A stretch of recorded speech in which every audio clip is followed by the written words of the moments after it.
Thank you very much, and welcome to TNT. And of course, it is that time of the year in which we will visit with some goblins and little creatures milling about the neighborhoods.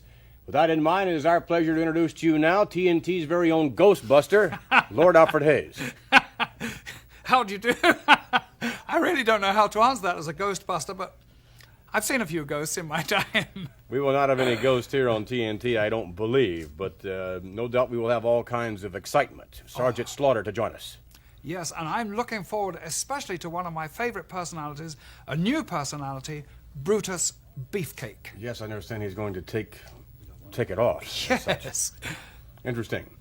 Also, to join us, as a matter of fact, Baron Mikhail Cicluna, a name from the past and certainly one of the greats in the World Wrestling Federation.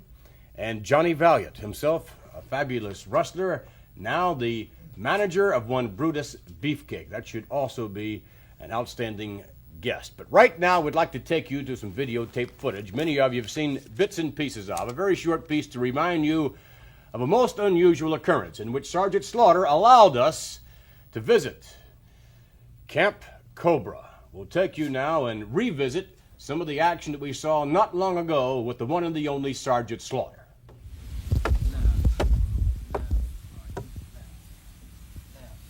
Platoon, halt! Right, hey!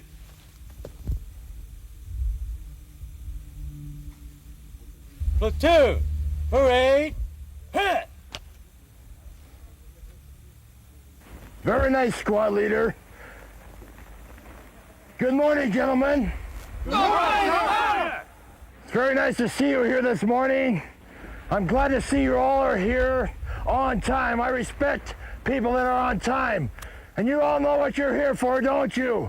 Yes, sir! We're here for one thing, and that's America, isn't it? Yes, sir! What are we going to do with America? We're going to clean it up, aren't we? Yes, sir! We don't want any more Iranians around, do we? No, sir! We don't want the Russians invading us, do we? No, sir! You know the Cobra Corps stands for what? America, sir! That's right, correct, America. And that's what we want to do. We want to clean up America of all the trash. And that's what we're going to do starting today. And I'm glad to see you all could make it. I know you're all handpicked by myself and my squad leader. And we're all going to go through a rough, tough training camp. I know you've all been through a training camp already. That's how you got here. But now the real work starts. And if you can't make it, you're going to be shipped out. Have I made myself clear? Yes, sir! I can't hear you. Yes, sir!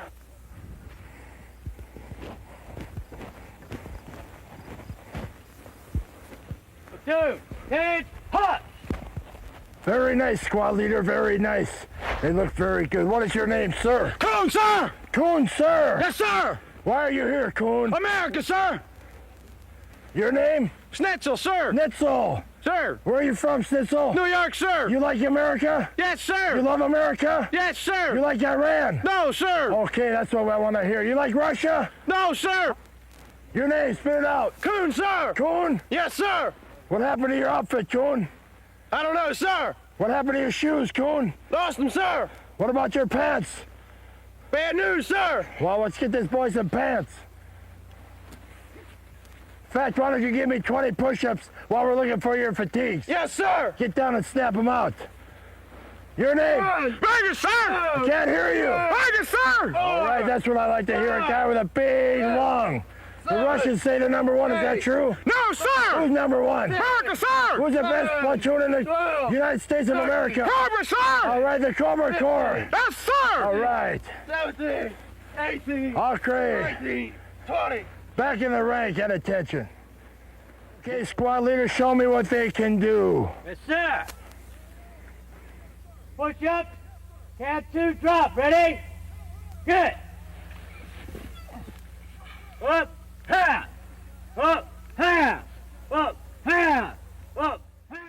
That, ladies and gentlemen, a review of an inside look of some of the actions of what many have termed as truly indeed America's greatest living hero today. With that in mind, we would like to introduce to you the one and indeed the only Sergeant Slaughter.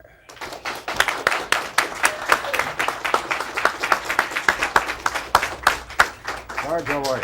Good to see you. Welcome to TNT. Lord Alfred Hayes. Oh, Have a seat if you would. At ease out there. Thank you. Sarge, your activities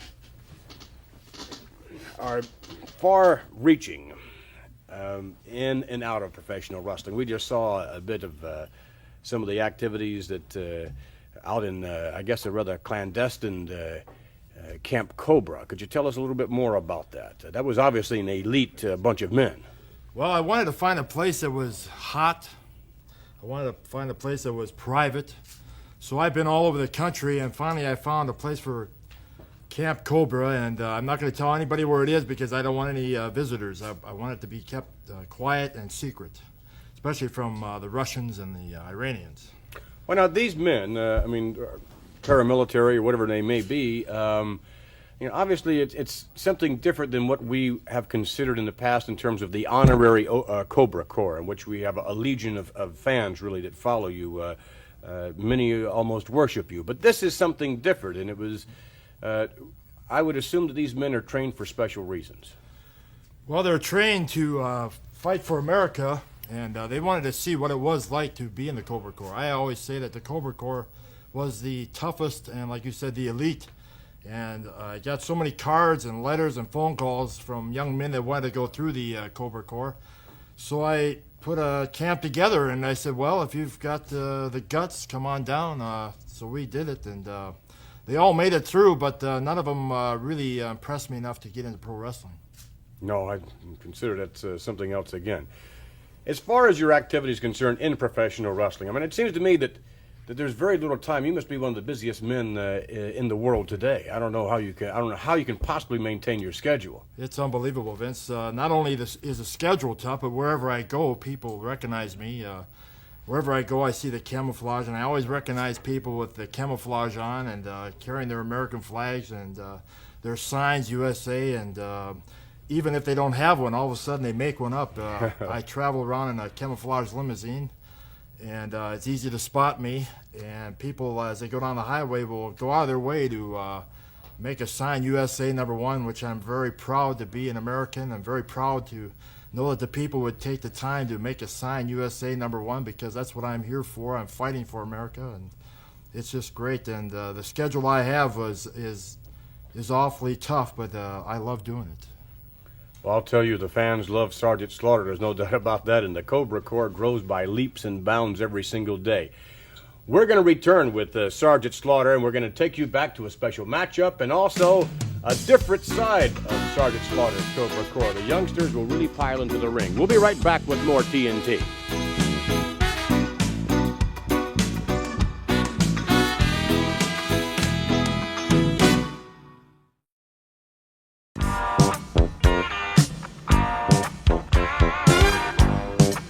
We're back, ladies and gentlemen, with Lord Alfred Hayes and, of course, Sergeant Slaughter here with us. And, Sarge, in a few minutes, we're going to be taking a look at one of your many, many matches in the World Wrestling Federation. And it seems to me that, if anything, the competition is getting tougher.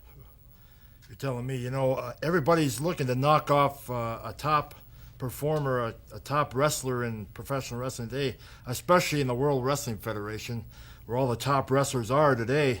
And I'm one of the ones that they're trying to knock off. So I've got wrestlers from Johnny Rods all the way up to the Iron Sheik trying to take me out of the picture to get them some matches with Hulk Hogan, who's the champion. So to get to Hulk Hogan, they almost have to go through me, and it's a big challenge for me every time I get in the ring. It's like attempting to go through the Maginot Line, I would think. Yes, well, by the time they get to Hogan, I think they're pretty well beat up.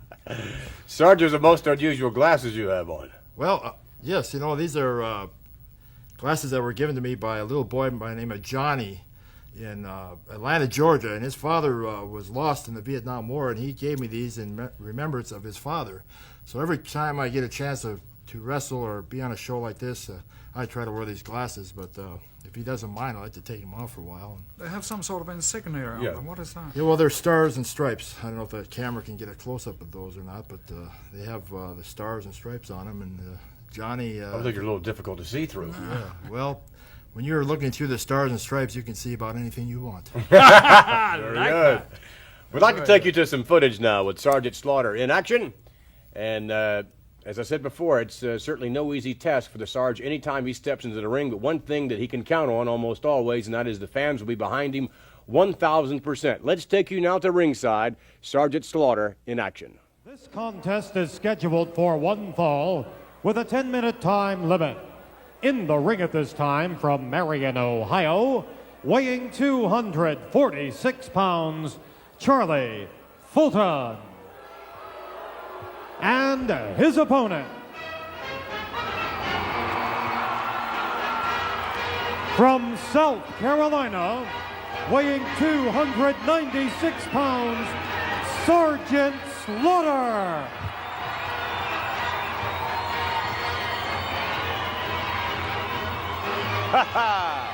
There's a little lady from the Cobra Corps. Yes, indeed. You talk about your great American heroes. At the top of the list has to be this extraordinary athlete. Sergeant Slaughter.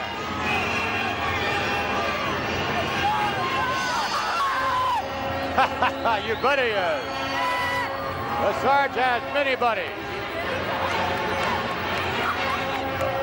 A salute to Old Glory.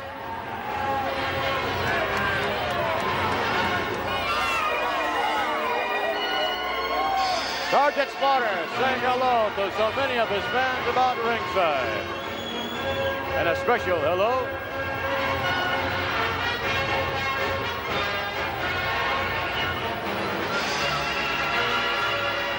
Sergeant Slaughter poster there.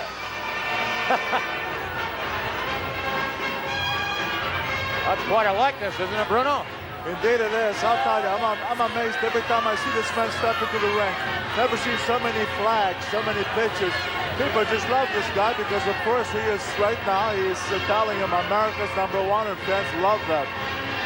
And, of course, he's right. America is #1. Sergeant Slaughter. There he is.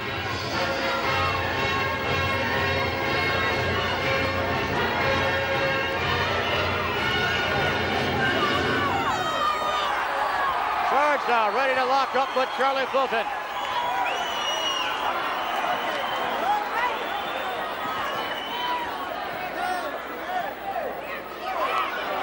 And the Sarge, knowing full well Charlie Fulton, the veteran, is going to give him a real run for his money. Slaughter keeping a keen eye on Charlie Fulton.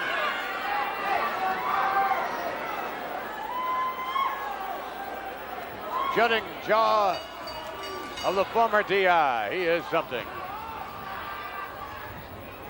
To the ropes now, and referee asks for the clean break and gets one. You don't always get one when you're in there with Sarge because he'll trade punches with anyone. And certainly quite the aggressor in his own right is Sergeant Slaughter.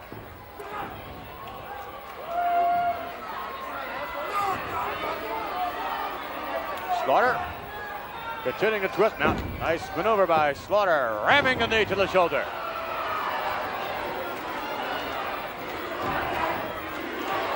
Listen to these fans.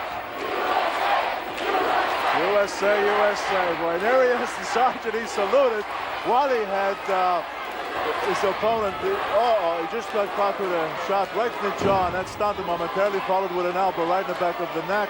A shot in the midsection, and right now Sergeant is in a little wee bit of trouble. But look at that. Slaughter trading blows with Charlie Fulton. Slaughter getting the best of Fulton on that last exchange. Fulton backpedaling a bit now.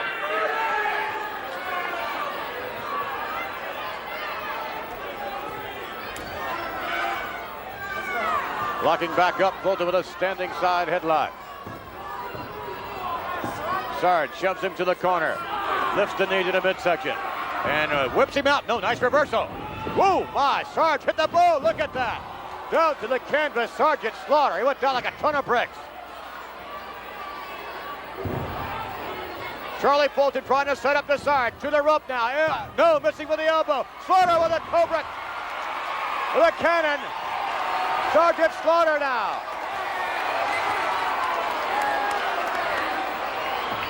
Trying to set up Charlie Fulton for the Cobra clutch. And sinks it down in.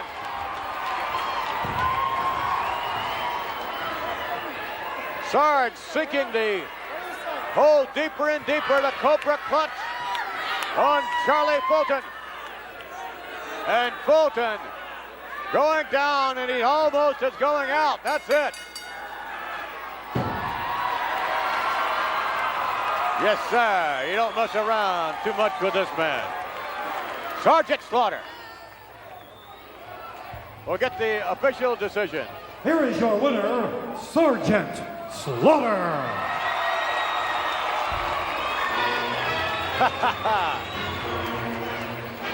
Oh, there's a little inductee, no doubt, in the Cobra Corps. There are many of them here.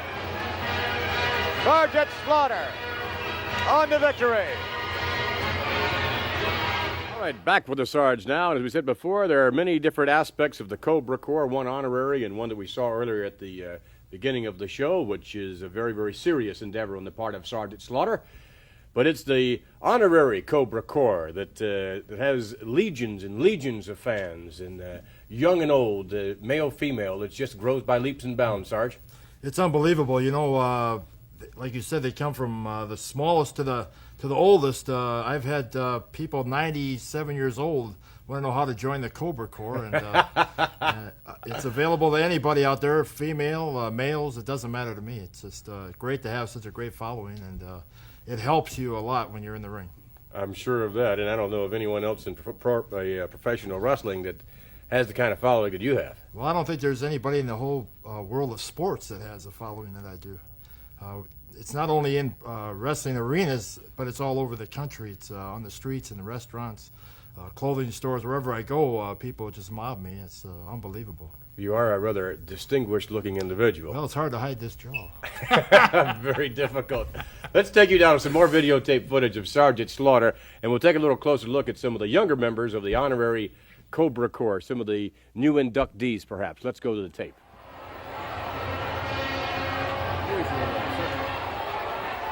I'm sure that in Madison Square Garden, this was not normally be the case. No, it was unbelievable. Like I was just speaking of, they come from the rafters just to get a touch of Sergeant Slaughter, to just even show me that they have an American flag or they have a USA sign or any type of a picture or a poster that they made up. And it's just great because not only do I think I'm the #1 American, but so do they.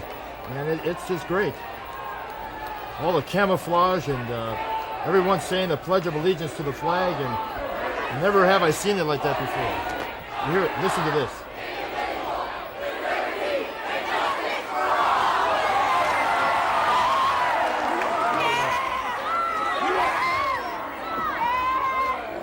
It's great.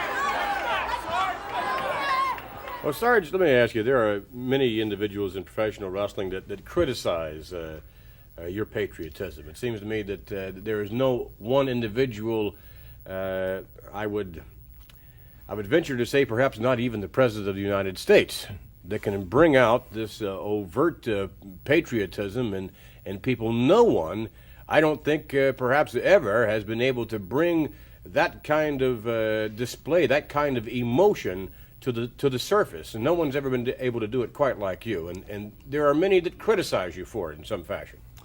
Well, there are always a lot of critics no matter what you do. When I wrestled as the so-called mean, tough guy, I was the drill instructor, and everybody didn't like the way I wrestled. Well, I still went for America. And when I stood up for America, everybody got behind me. I showed them that I had a heart for America. And if I might be able to say this right now, is the election day is coming right around the corner. And I'd like everybody out there to go register. If they haven't already, register and make sure you vote. No matter who you vote for, at least get out and vote. Because be a proud American and back your country and keep it the free country it is. And it'd be great if everybody could get out and vote. Well, which leads to an obvious question. Sarge, I've seen a lot of banners that says, vote for Sergeant Slaughter. Yeah, well, people have asked me to run for President of the United States. Well, I guess that might be in the future, but right now I just want to clean up America of Iranians and Russian wrestlers, and Well, they're hot on your trail. There's no doubt of that. And sure what is. big monsters. but someday I'd like to meet the president, whoever it may be, and have a little chit chat. Maybe I could be his vice president or something. Maybe sergeant at arms. Sergeant at Arms, I'm sure. Whatever capacity, Sarge, I'm sure you'd be welcomed wholeheartedly. And we would like to invite you to hang around, if you would, for later on with perhaps a few surprises and things of that nature. Sure, I'd and, love to. Love to. Your presence is always welcomed on TNT. Thank you. Sarge, thanks It's for great to joining be us. here, and I've been looking forward to coming, and finally got here. All right. Sergeant Slaughter, ladies and gentlemen. Indeed, perhaps the greatest living American hero in the world today. He is something else. Sarge will join us later on, and we shall return with more TNT in just a moment.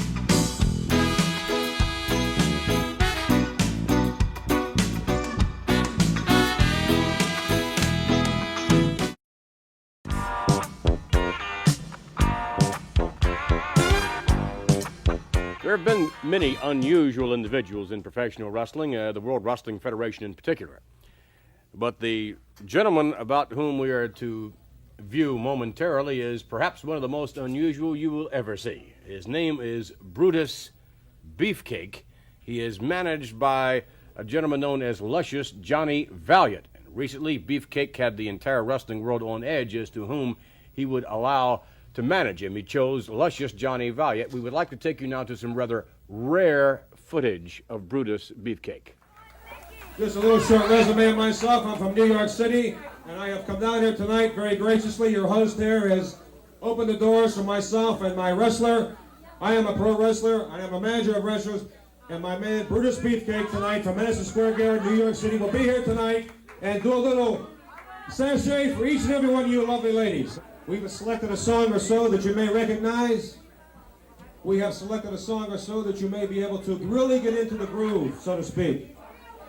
So when you hear that music popping, I want you girls to really get with it. And I have brought my man, my main man, Mr. Brutus Beefcake. All right, let's really hear it for him. Come on.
That is probably one of the most bizarre things we have ever had here on TNT. Nonetheless, Brutus Beefcake is different, most different indeed, both in and outside of the ring. And there we just saw Brutus doing his thing, I would suppose. And what we would like to do right now is to introduce to you live, yes indeed, luscious Johnny Valiant and Brutus Beefcake. Oh,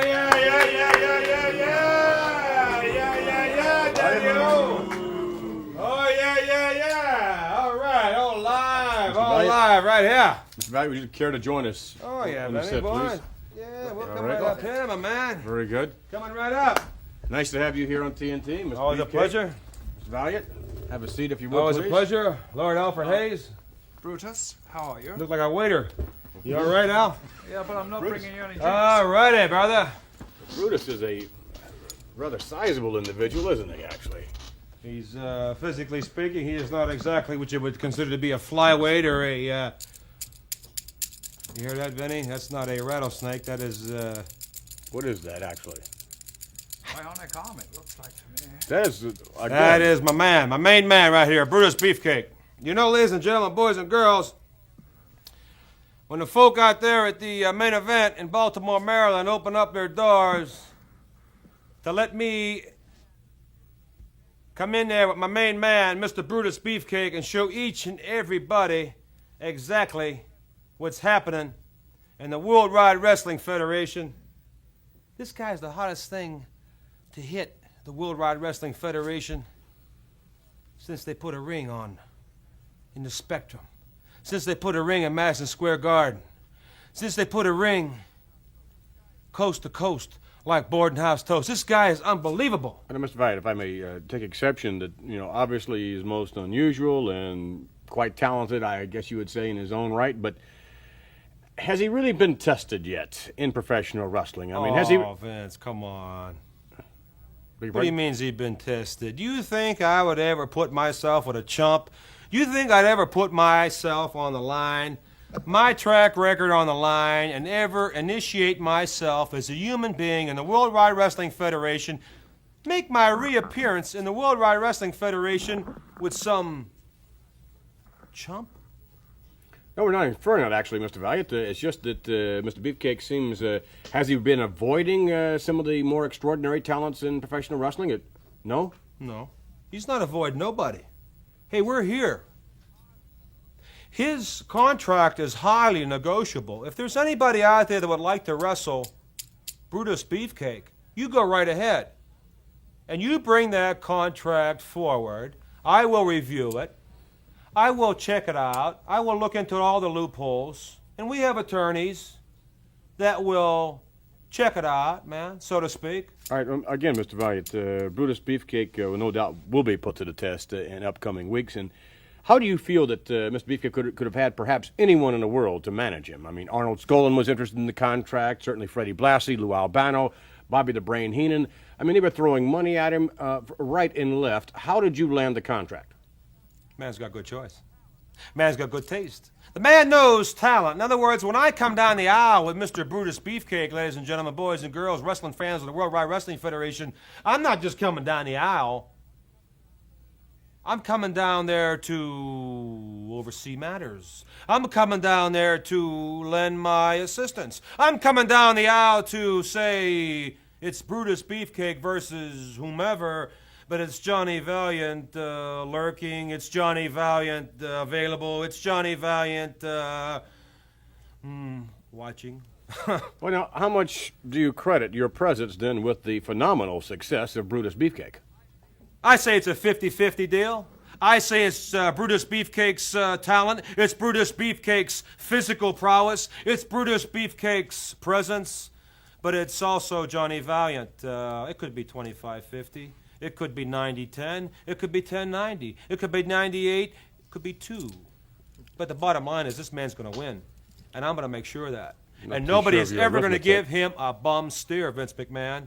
Al Hayes. Nobody is ever going to give this man a bum steer while I'm around. All right, well, let's take you now to some videotape footage, if we may. Brutus Beefcake in action. You will also see, of course, at his side, the brains behind the brawn, and brawn in his own right, Johnny Valiant. Let's go to the tape. Ladies and gentlemen, entering the ring at this time is the manager. Here he is, Luscious John Valiant. This contest is scheduled for one fall with a 20-minute time limit. To my left, from parts unknown, weighing 273 pounds, Brutus Beefcake. His opponent to my right, from Auckland, New Zealand, at 242 pounds, Tony Garea. Tony Garea, a big hand from this capacity crowd. Brutus Beefcake led in by Luscious Johnny Valiant. Johnny Valiant back in the World Wrestling Federation. What a find.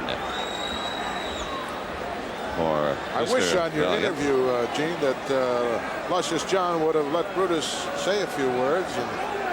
Oh, no, he was very adamant about it. He was not about to let him talk. I know that. I said I wish he would have let Brutus. I would have settled for even a zip code. Yeah, right. It could be some kind of an indication of where the man is from. Well,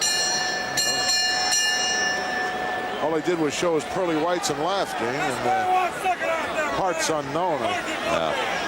Parts unknown, all right. I've got a pretty good idea where this guy is from. Tony Garea, of course, from Auckland, New Zealand, located in the northernmost island of New Zealand. Auckland at the northern end, at the southern end, the city of Wellington. Lovely place. You ever been there, Jim? Never. I have. What a beautiful spot. There in Australia, really. As a kid, I was enamored with geography. Look at this forearm apparel, Gene. If that's not illegal, I don't know what it is. Well, it most assuredly is. And I cannot understand. I'm not going to sit and criticize World Wrestling Federation officials, because let's face it, men like Beefcake and Valiant are going to get away with anything they can. They'll try anything. Absolutely.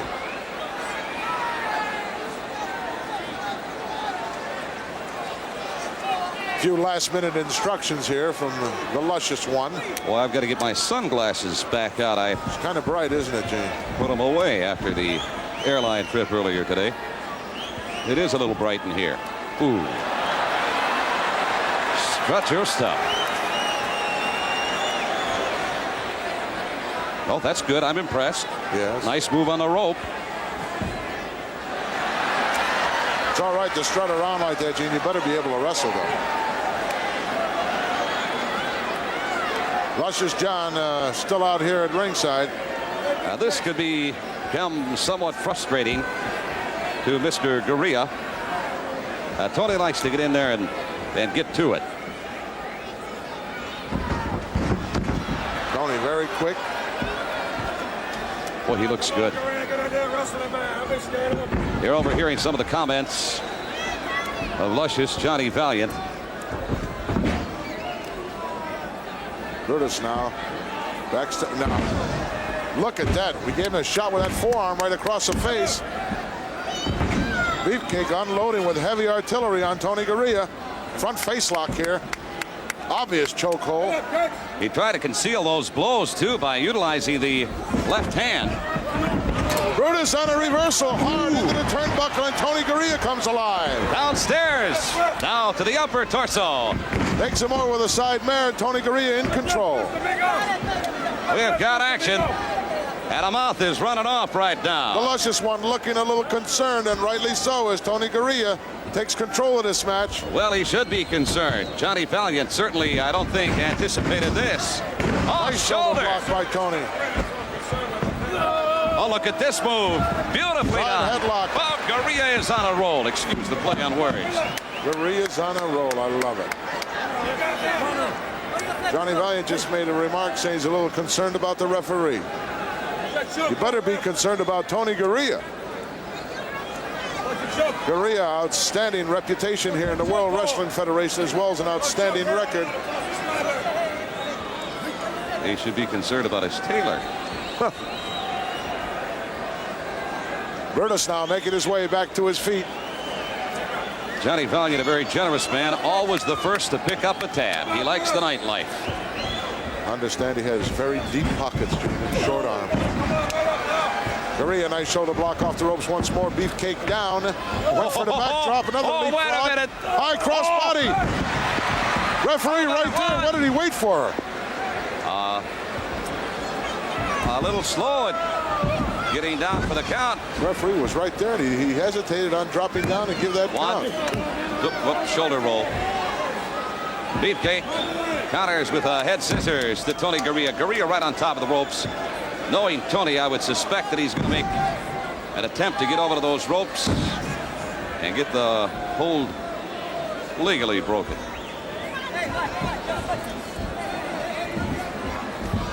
All right. Blatant choke on a part of Brutus Beefcake. Right in front of the referee, too. Ref grab a set of Brutus unloading with those heavy 23-inch biceps on Tony Gurria's neck. and those very, very controversial striped apparel on the forearms of Brutus Beefcake. Beefcake's #1 cheerleader, Johnny Valiant, coming to life here on the sidelines. There's a left to the midsection. Gurria doubles over. Set up on a whip into the ropes. A boot downstairs, and Gurria certainly worse for wear. And there's a big right forearm. Shot to the midsection. The toe of the boot.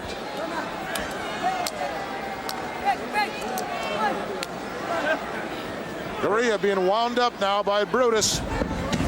Hard into that turnbuckle. Brutus comes in with an flying elbow, but Tony Gurria had already left the premises.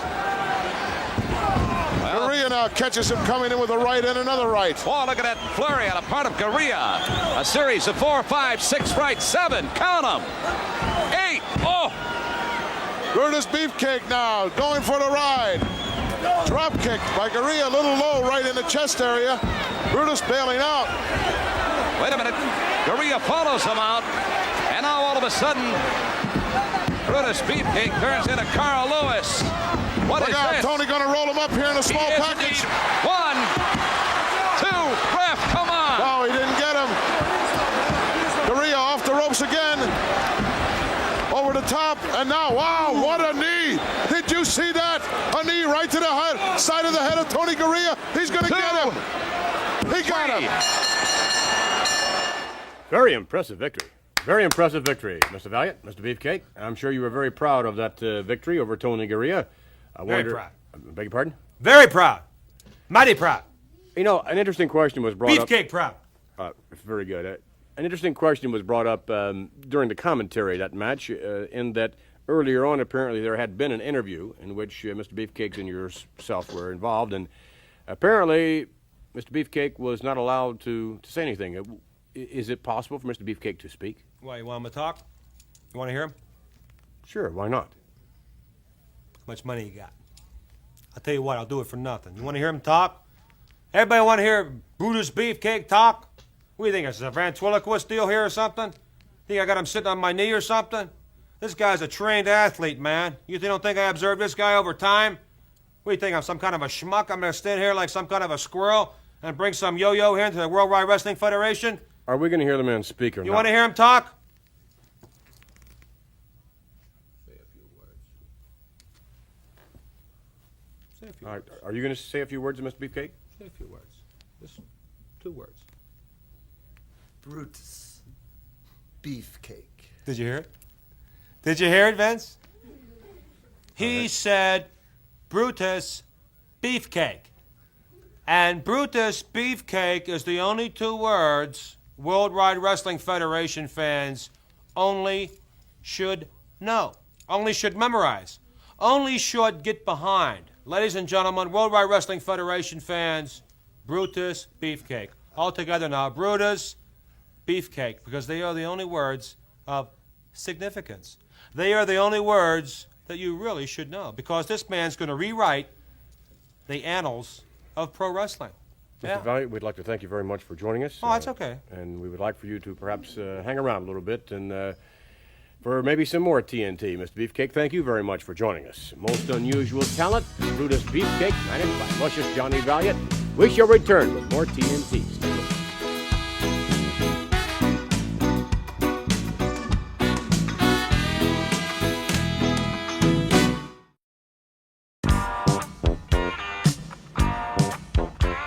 We are back with more TNT, and in a moment we'll take you to a matchup that we will join in progress involving Special Delivery Jones and his opponent, truly a giant of a man, in 6 feet 10 inches and near 300 pounds of Big John Studd. Oh, a man so difficult to scoop off his feet that lots of wrestlers have great difficulty in even approaching a nearness to beating him. Well, speaking of scooping up off the feet, there's $15,000 for the first men that could body slam Big John Studd. Let's take you now to the tape. Studd bleeding now from the forehead. Nasty looking thing, too. Oh, that is a big gash in the top of his head there. Boy, he took one look at that blood and immediately stopped SD in his tracks. Yeah, that looks like an old wound that's just come agape again there. Well, there's that old scar tissue we were referring to earlier on. Once you get it, in this particular sport, you don't get a chance to let it heal up properly, and an injury from one night easily carries over into another or into another weekend can cost you a match at any given time. Oh, yes. And that scar tissue is nature's way of trying to protect you because it builds up into a thick amount of tissue of the skin. But in the case of John Studd there, that's a recent wound and it's opened again. Oh! SD laying the headbutt right on it. The Brain continuing to point and issue instructions to Big John, but right now, I don't believe he's hearing anything. SD drops the big guy to his knees. Bobby Heenan said, stop fooling around with this guy and put him away. Oh, he's not fooling around. He's sucking breath in now. He's trying to get something back into his head. A little more sensible than just that reeling and dizzy sensation he has in a... Uh-oh, Heenan up the steps now. Referee counting him down in a hurry. As SD continues his onslaught with headbutts and punches to that already busted open forehead of Big John Studd. Tremendous camera shot here. SD has a game plan and it seems to be very, very successful, Gino. You said they never come into the ring without the game plan, and they don't. And I think this is the obvious evidence of that. Absolutely. Once he saw that patch on the forehead of Big John Studd, didn't take him too much time to go to work on it. Heenan once again up the steps. And SD continuing with the headbutts, and the big guy goes down. Oh, he's down. SD over for the cover. Forget it. Yeah. That was like the Eiffel Tower coming down when he... Wow. Now then, SD, don't become too overconfident. Just keep at him the same way as you did before.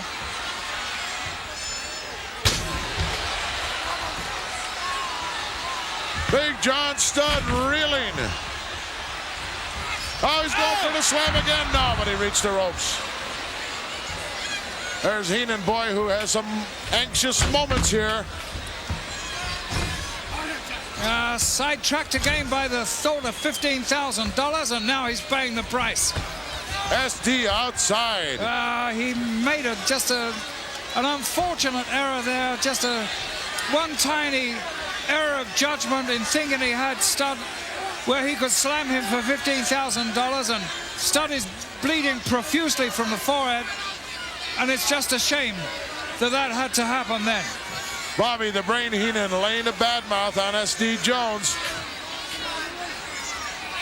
as only he can do it. SD's got to get back inside the ring. Doesn't want to get counted out here. No, he's been hurt with that heavy knee that Studd gave him when he attempted to slam him there at the end.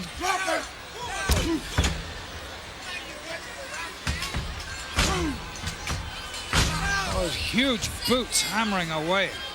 I don't know what size they are. They must be size 20s. S. Jones is hurt. I think he's just ruining now the chance. He should take a hike, Your Lordship, right around the other side. And, yes. You know. He is taking a hike, and that's the one sensible thing he's doing. But he's coming too close to the ring. He blocked that shot. Headbutt gives him a chance to get back in.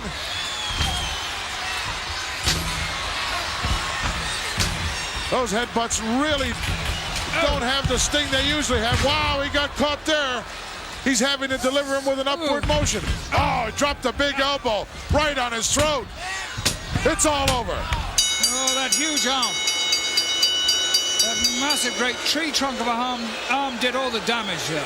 Poor SD had to deliver those headbutts in an upward motion.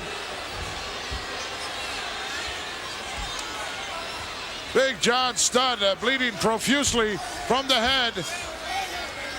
Let's go back in time if we can. We'll take a look at what constituted the beginning of the end here for Special Delivery Jones. There he hits him with a pretty good headbutt, but once again it's an upward motion instead of a downward motion. Yeah. Lays another one on him. Now SD going to the ropes. Maybe for a big one, but wow, did he catch that forearm right to the side of the chin and neck area, and his ear must be ringing now. Now look at this elbow crunch right on the chest and throat area, knocking the wind out of him. An easy 3 count. Let's go back up to the ring. The winner of the match, Big John Studd. That's John Studd, that giant. This was a tune-up for you, Hogan. I didn't even break a sweat tonight. Big John Studd issuing the challenge.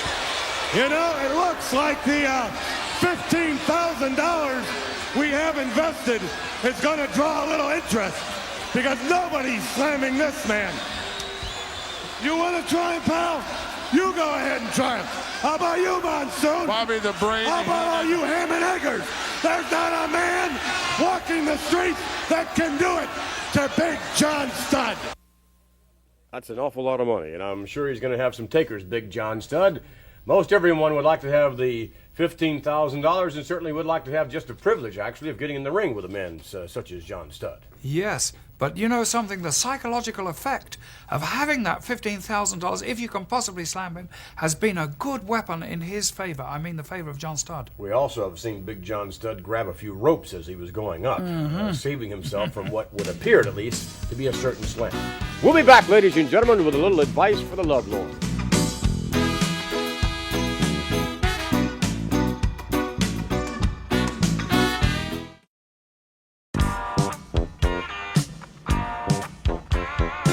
Yes, we are here with John Valiant, and who will hopefully give us a little bit of advice in terms of some of the questions and maybe some comments as well that people have written in over the course of these last couple of weeks. Dear TNT, I have a problem.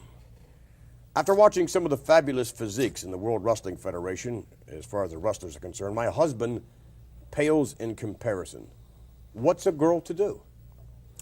Well, it all depends exactly. What do you call pale? You mean you pale milk? You're talking about a pale face with Bob Hoke and the old movie, or somebody talking about pale? I'd have to assume, Vince McMahon, that pale would mean a comparison. Is that the terminology? I'm sure that's what she means.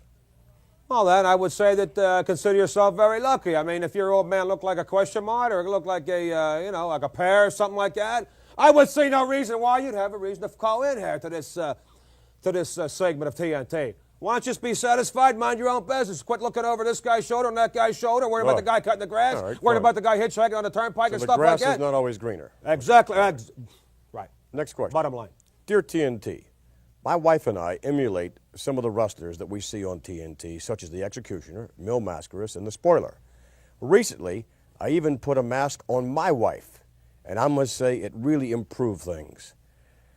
I would suggest that perhaps you read this to your viewers, and perhaps it should help some of them as well. What's your response to that? Well, you talk about a mask, this and that. Maybe you're talking about somebody that unfortunately went through a serious burn. Maybe somebody had a tremendous acne situation where they feel the only way out of the life is through a through a mask. I don't think that's what you mean. This gentleman means here at all. She's referring to her husband, or her referring to the wife? He is referring to the wife. Oh, well, I don't blame you, because I've had several situations like that myself like that. There's nothing wrong with that. There's nothing wrong with a woman that wears a mask. All right, next question. Some of my best friends out there wear masks. All right, next one. Dear TNT, Right. I'm different. Female, very attractive, wealthy, Right. and very much into ugly men.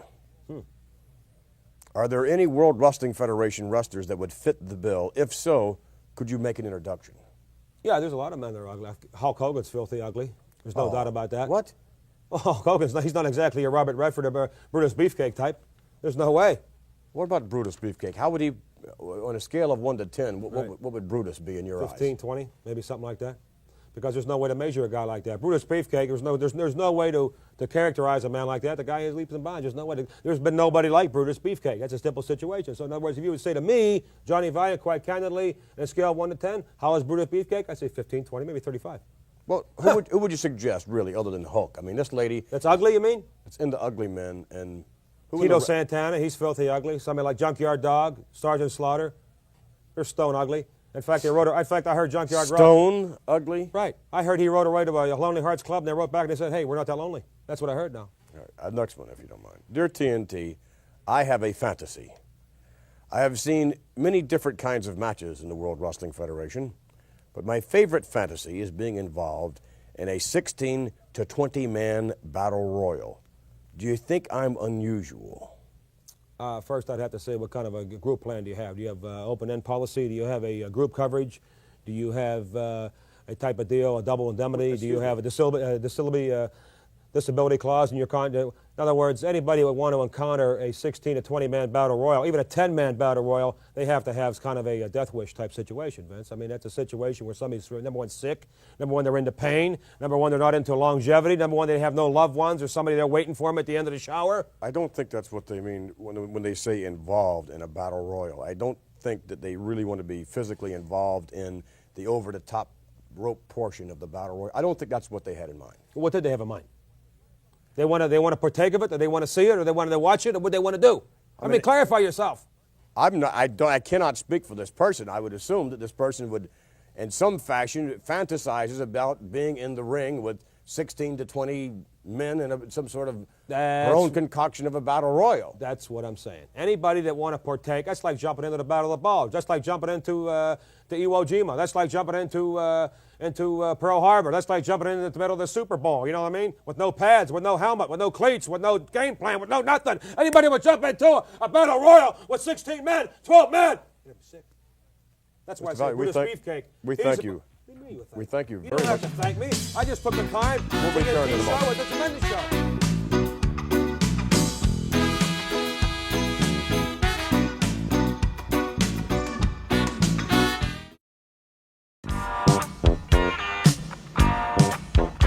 No further ado, we would like to introduce to you the one and the only Junkyard Dog.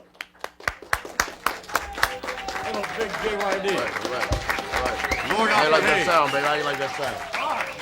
I like that sound, man. I like it. I like it. Myself, man.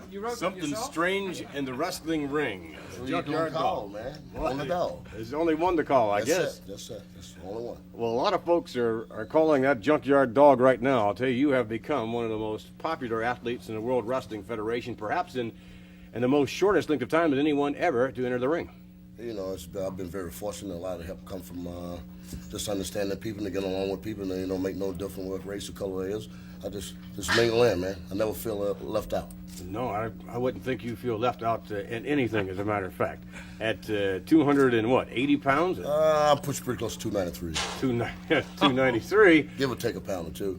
Well, now, there's a reason behind that, I understand, that notwithstanding your vigorous training regimen, but the intake in terms of what you eat is somewhat different than that of most other wrestlers. You see, a lot of guys go on a high, somebody call a high protein diet, and I look at a lot of guys. When I come out of high school, I was the second largest athlete ever come out of the state of North Carolina. In high school, I weighed 280 some pounds, and I grew up in stuff like cornbread, black eyed peas, collard greens, kidney yams, ham hocks, you name it. I ate it. Well, Pork salad. You know, people that probably don't know what I'm talking about. There are a lot of people that do. Well, now, it obviously agreed with you. Oh, man, you know, studied that. And then you got stuff like people in New York might call it wrinkle steaks, but... Wrinkle steaks? Now, what is wrinkle steaks? That's nothing that England would import it. Oh, man, they got wrinkle steaks in England. I know, in my neighborhood, we call them chitlin. Hog chitlins. Chitlins. Wrinkle steaks. In New York, you might go to a restaurant and have a big stand that says wrinkle steak. But it's chitlins. I still don't understand. Oh, we'll taste it. I'll let you Chickens, taste it. did you say? No, not chitlins. It's close to, well, it's from the same yard as chickens, I guess, maybe. Not even the same yard. No. You're talking about pork and poultry. Right, but I mean, generally it would be around the barnyard. Oh, yeah. You know, type of... We dance around out there. Sometimes we go around November, December, then pop goes the weasel. Pop goes the weasel. Well, now, JYD, you've brought a little something for us, have you not? Oh, yeah, I got some nice ladies in from a place called the Yellow Bowl here in town, and they walked me around. Hey, I feel it. My intestines ringing a bell. Well, what about the possibility of tasting some of these morsels you brought along with you? I never thought we would get to that part. My stomach making an awfully funny noise. Well, how about let's go over and take a look, huh? Oh, let's go, guys. All right, JYD brought along Alfred's going to... Alfred, yeah, yes, my goodness. It smells so good, I can't resist it. Well, I don't know about that. Wait till I taste it. Well, now, over here... After you, go ahead. Now, after you, Alfred. Someone get the come crane to help Alfred down, please. Very good. All right. Very good. Now, this is... Keep my microphone here. This is Venice and Eva. All right. Now, JYD, you were talking before, this is what you grew up on, right? This kind of food. That's it, man. Now, could you explain to us a little bit? Now, what is the, for lack of a better term, what is the green stuff out there? I call it mustard greens, salad greens, collard greens. It's greens, man. It's greens. Now, and what do we have mixed in there, Venice? Is something mixed in that greens over there? Yeah, well, I'll explain to you what we have here. We have collard greens here. All right. And they're seasoned. What are they seasoned with? With our pork. Seasoned with pork. Bacon. Normally we bacon and the grease from the bacon. And the grease from the bacon. All right, now behind the collard greens, it looks like, what is that actually? You're not going to believe. These are chitlins. These are chitterlings. What he was called. Chitlins. Yeah. Well, that's okay. Chitlins. Now, and chitlins are one of your favorites? They're one of my favorites. In New York, they call them wrinkle steaks. Wrinkle steak. And Alfred, you've never heard of this wrinkle steak? I've never heard of wrinkle steaks, chicklins, or colic pork. Not chicklings, it's chitlins. Oh, chitterlings. They don't have that in England? Certainly not. No, okay, fine. All right. Now, what else do we have here? Now, behind that, we have, looks like... candied sweet potatoes. All right. They're called yams. All right, called yams. Now, over to the left over there, it looks like chicken of some kind. Is that what that is? This is stewed chicken. Stewed chicken. Some people call it smothered chicken. All this right. is a chicken with gravy and onions. Mm-hmm. Now, Alfred, that would be right up your line, I think, maybe. I'm not too sure. Well, yes, that looks rather nice. The onions, one must be careful about those for social circumstances. Social circumstances. Does it ever bother you, JYD? Don't bother me. All right, fine. And then over on the right, what is that concoction of... looks like peppers of some kind. What is that? This is short ribs of beef. All right. You have green peppers and onions and your gravy in here. Mm. Boy, that smells delicious. In front of that, what is that? This like some is- sort of dessert, maybe. Yeah, this is a peach cobbler. Uh-huh. Now, one thing I think that, Alfred, you recognize, and that would be the white stuff. Yes. Back here on the back of the table, this white stuff, that looks like rice. Is that rice? Oh, he knows about this. Okay. That's what it is. And then from there, of course, we have, it looks like corn muffins. Yeah. All right, how about if we can try some of this? Eva, you got a few plates over there. Maybe we can try some of this. And Alfred, why don't you jump out there? Okay, well, the rice, we had wild rice last week. Is this tamed rice? This week? Oh, I'm not too sure. It's wrinkle steaks, man. Let me try the wrinkle steaks. All right, let him try some of that wrinkle steak. Could I try one of those scones? Scones? Well, those things just there. Corn muffins. Corn muffins, not Yes, scones, Alfred, please. Cornbread. But why don't you go for the wrinkle steak? Wrinkle steaks, yeah. Wrinkle steak. Why don't you let him Big have some of shot. that? Wrinkle steaks. That's it. All right. Let's get some of that good stuff up in there now. All right. Now, that get a lot of juice on that. Too much, man. Save me a lot. Save it all. I'm just going to let him try. Okay. Your dog, Alfred, why don't you try that to see if you like that first of all? I always test these. Put some hot stuff on. Put some hot sauce on it. It looks better than that. Wait a minute. We're not finished with it yet. first. We're not quite finished with it. Let me. Something else The got hot to go on this? This should be. Let me see if it. How does it smell hot to you? What is Does it? it Is smell that, hot? Yeah, man. That's not ketchup? too hot, is it? Tomato sauce? That's not bad, is it? No, right down the line. Let's have a little of this on. Oh, just a moment, on just a Alfred. minute. Hey! Oh, sorry, Alfred. That's a little. Well, that's a nasty little thing to get out of there, isn't it? Huh? Don't you think that's plenty? Yeah, All right, well. yeah, you load them up there. And they'll be on fire. Okay, now let's see, Alfred. What did? Well, I'll take a small piece just here. Yeah, We're that's quiet all now that on the 18th greenies, Alfred. Go ahead. Alfred. Very good. Very unusual. And very, very hot. Very. A little bit on the warm side, huh? Do we have some water? Unfortunately, that wasn't on the menu, Alfred. But bring nothing to drink, Alfred. all right, but here comes something for the dog now. Candy jams out there and the glit. Now, dog, you can jump right down on Yeah, that. they don't have to worry about me. All right, and this, Tomato sauce on No, that's not tomato sauce. Hot sauce, man. Pepper sauce. and certainly not tomato, for certain. See that red stuff? There we go. All right, Let it good. there. There you go, baby. I'd like to try some of that macaroni and cheese over there for sure. That looks great. Boy, I bet the boys home crying the blues now. Huh? How was it, JYD? Just like eating at grandma's house. Well, if Grandma could rear an individual to weigh 280 pounds by the time he's a senior in high school, I think everyone will be on That's this it, diet. man. You think we can do this every week? Well, let me ask you, do you think now, when you were younger, I mean, this is what you grew up on, this kind of nutrition, and it obviously agreed with you. Do you think that there's any hope for Alfred? What if he started now on this Oh, nutrition? man, it make you feel like a new man in the morning. Really will? Yep. I'd like to feel like a new man.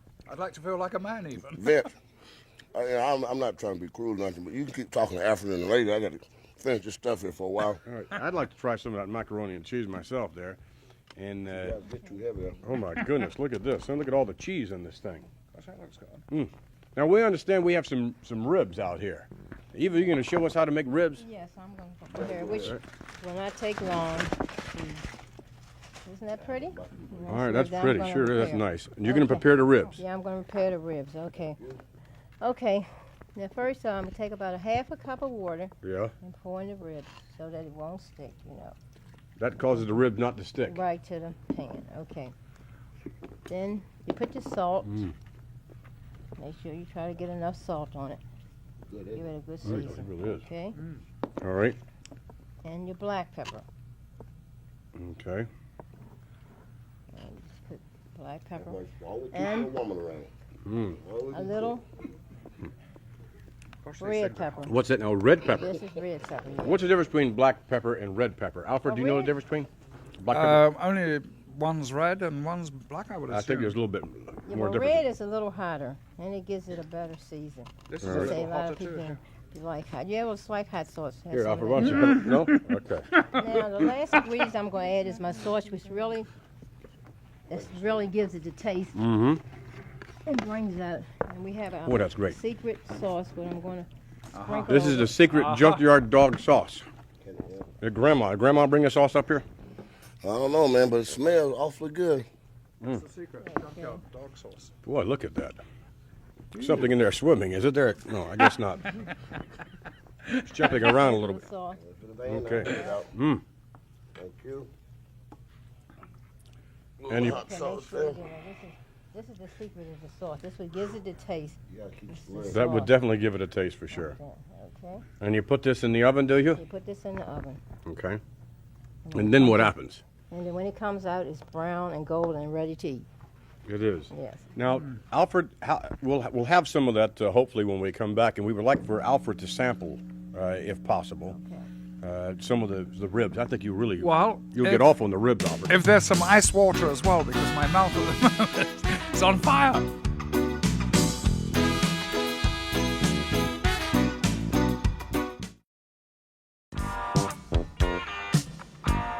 Back here with what has to be the fastest cooking ribs known to Grandmama for sure. But they look awfully good. How about could we sample some of the ribs? Alfred, why don't you just jump out there? Certainly, thank you. Is there a plate somewhere? Please. No, just pick one up, Alfred. Come on, pick it up with your hands. Yes, you have a knife and fork, please. Use the phalanges, man. Your fingers. Hands. This Pardon? is ribs, Alfred. Ribs? Well, You picked them up with your fingers, Alfred. well, I don't. Do you have a finger bowl? No. We have a finger bowl. Anybody in the control room have a finger bowl? We're fresh out of finger bowls, Alfred. There you Oh, go. that was nice. You put. There's a nice rib. Thank you. All right. Got this less saucy part here. Wow, there. Thank you. That's very kind of you.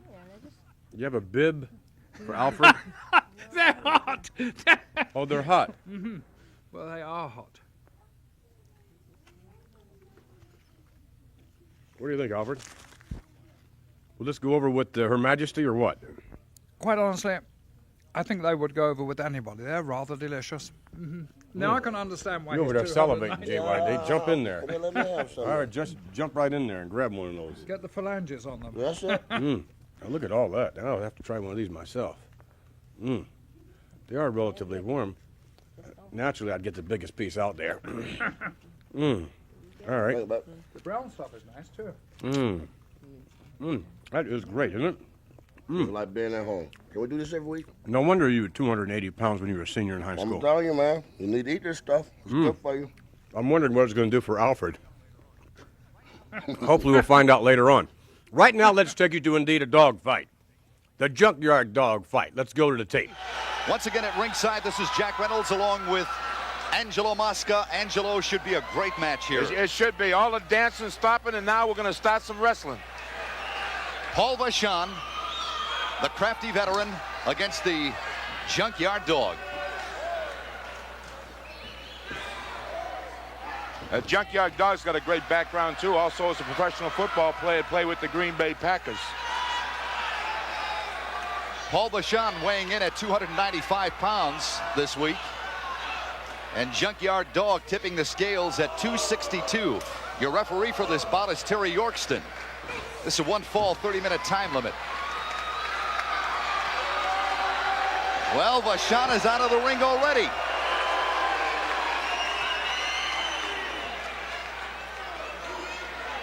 There's a good shot of the Junkyard Dog right now, waiting for Vachon to get back into the ring. Angelo Paul Vachon is, as I have mentioned at the offset of this bout, a crafty veteran. He sure is a crafty veteran, and you saw what happened earlier in the situation. But Junkyard Dog can hold his own against the veterans as well as the rookies because he's an athlete, as you can see. Look at the powerful shoulders on this man, Jack. Well, I tell you, that Junkyard Dog is really put together. Little hair pull in there. Raking the eyes. In fact, there he goes, raking the back right now. I don't think you want to get a dog too mad in this situation. Not at all. Junkyard Dog reeling right now. There's a tremendous open hand fist to the sternum area of Junkyard Dog. Vachon going to work right now. Now that's uncalled for, Angelo. Well, sometimes you have to resort to all methods when you see you can't handle a situation. I know you might not agree, Jack, but I've done situations to get myself out of those. All right, coming back right now, the Junkyard Dog.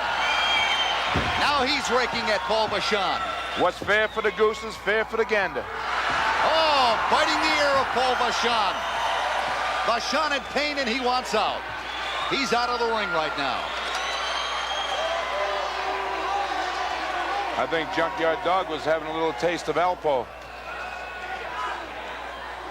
Vachon coming back into the ring right now as referee Terry Yorkston does his count. And the Junkyard Dog goes to work again on Vachon. A whip into the ring.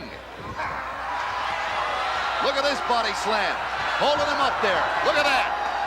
Oh, the big thump. That's it.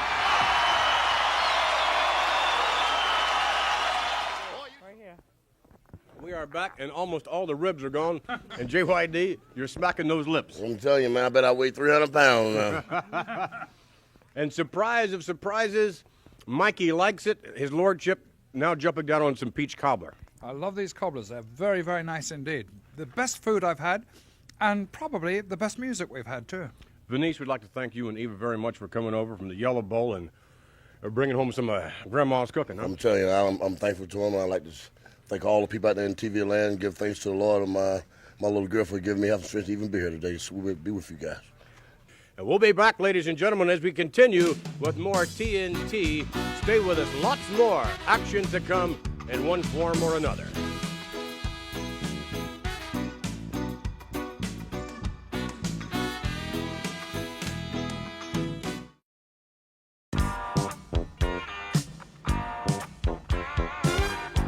Right now, we'd like to introduce to you a former co-holder of the Tag Team Championship in the World Wrestling Federation, Baron Mikel Cicluna.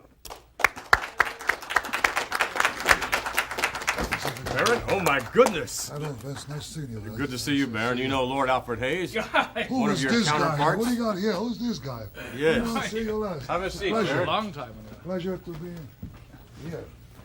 Well, now, Baron, when you were wrestling, you and be it individually or as a tag team, and normally, of course, your partner was King Curtis Iakea, who was lounging somewhere, all 300 and some odd pounds of him on the beaches over in Hawaii. But in any event, you fellows were definitely the aggressors. There's no doubt about that. Would you agree with that? Yes, we were very active. We were very good. We worked real good together.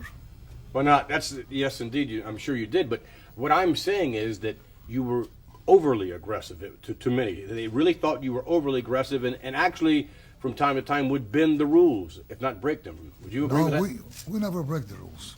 We were just tough and rough, and we take all comers. All right, well, what we'd like to do is to take you back to some videotape footage. We'll see Baron Mikel Cicluna, King Curtis Iakea in a tag team match against the Chief Jay Strongbow, a young Jay Strongbow, and Sonny King. All right, now here, Baron, that's King Curtis in there, and Jay Strongbow. And Strongbow and Sonny King had really been going to town in the World Wrestling Federation, but certainly were much smaller than you and the Big King. Yes, they were. They were very lots more than us, Vince.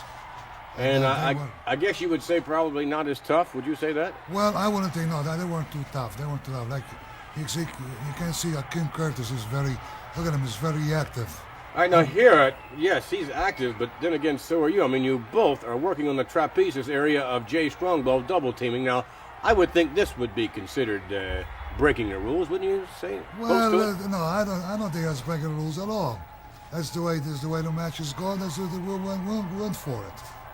Well, now here, you continuing the hold that you both had earlier. Now, what do you weigh right around now? Well, I weighed there 277. 277. Yes, sir. And Curtis was around, well, 300. Over 300. We'll just say over 300, huh? Right, Al? Yes, exactly. When you said you weren't breaking the rules, you were certainly taking advantage of them. Well, yeah, we're taking advantage, but we're not breaking the rules, Al. Look at that. Is they breaking the rules over there? Well, now there, Sonny King came in. There you go. Well, I guess maybe I see your point. That's exactly what I'm talking about, Vince. What sort of magic do you think you and King Curtis had as tag team champions? Well, we always agree with each other. Whenever an argument, whatever he done, I say, okay, you're doing great. Whatever I done, he says, okay, Baron, you're doing great, and all that. And we always agree, and we always stand in just right. Well, here, that King Curtis coming in to help out a little bit, I think, and actually, you see Jay Strongbow over incapacitated, headbutt there, and you and King Curtis, what is going on here? Nothing that you see, Vince. It would appear to me that you really helped out King Curtis there, and well, in a way, I help. I used to help out quite a bit, yes. Well, now, Baron, what do you do for yourself now? It seems to me that you are in peak condition as we look at you now. Yes, I'll tell you what I do right now, Vince. You know this guy, David Johannan. Me and him will go to the gym. Yes. We push weights first, then 2 times a week we put the mat on the floor, right, and we go at it. Okay. We wrestle, and we wrestle. And sometimes we get mad at each other because you say, how can you do this to me? You caught me by surprise, and we have an argument. That is why people say, why 2 guys get mad at each other in the ring? Well, naturally, because when you just do something, you do something to other guy, naturally is going to get mad. Mm-hmm. Like I was in Kansas City one time. Yeah, and what happened? I was there, and I was wrestling a guy, and here I go, and I went, boom, boom, boom. And all of a sudden, this guy, he drop kicked me, grabbed me, body slammed me, up to the suplex. I said to myself, uh-oh, wait a minute. Out I go, out the ring I go. Who was the guy? Guess who? You're looking at it. You're kidding me. What am Lord I, Alfred Hayes? You're looking Oh, at it. my Right God. over there. Kansas City Do you Clash. remember that, Lord Hayes? I think you coloured it a little bit and made it sound nice. That was very, very gallant of Do you. you remember it all, don't you? Tell Yes, me. I do remember. Yeah, I'm absolutely sure right. you, and I'm sure you remember your match with Lord Alfred Hayes vividly. The Potato Farmer. All right, ladies and gentlemen, we'll be back as we continue with more Tuesday Night Titans.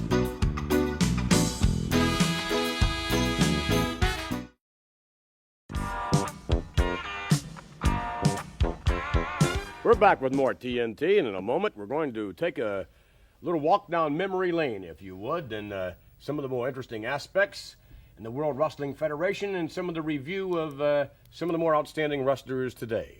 Well, we're going to look at Nikolai Volkov, a big, impressive Russian, and a tag team partner that he's recently acquired, the Iron Sheik. The Iron Sheik we know as the world champion.